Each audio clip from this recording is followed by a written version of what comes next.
Whenever an organization wants to grow, the default instinct is to build a cathedral. We add layers of management, construct bigger headquarters, and hire specialized professionals. But those giant top-down structures share a hidden flaw. They train everyone else in the system to be completely passive. Think of the traditional corporate hierarchy like a high-end restaurant. A few highly trained professionals work frantically in the kitchen, while the vast majority of people sit back, order from a menu, and consume. To fix this, we need to shift from a restaurant to a potluck. In a potluck, there is no master chef. Every guest brings a dish, transforming a crowd of spectators into a network of producers, generating the organization's value.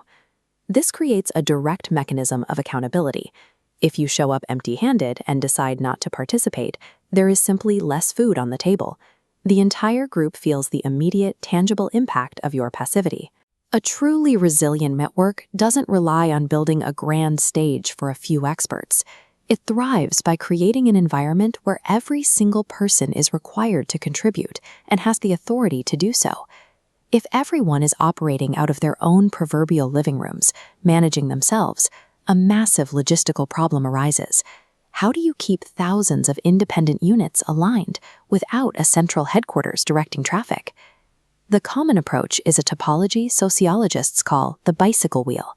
Small, semi-independent groups act as spokes, but still rely on a central hub, the wheel's axle, for resources and decisions.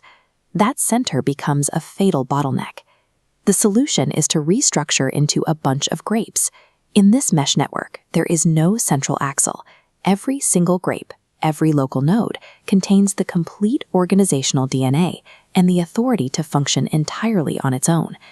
To sustain this, you have to eliminate the financial drain of centralized real estate. Because these groups meet in homes and use volunteer leaders, they generate and manage their own capital locally. This money stays within the group to meet immediate needs or supports mobile coaches who travel between nodes, rather than disappearing into a central headquarters. When the Chinese Cultural Revolution swept the country in the 1960s, public religious buildings were confiscated and formal leaders were removed. Without property or central management, the underground network reorganized into small, autonomous living room groups. Driven entirely by the edges, the movement scaled to an estimated 80 to 130 million members. True organizational strength doesn't come from fortifying a massive central headquarters. It comes from stripping away the center entirely, forcing the edges to operate autonomously.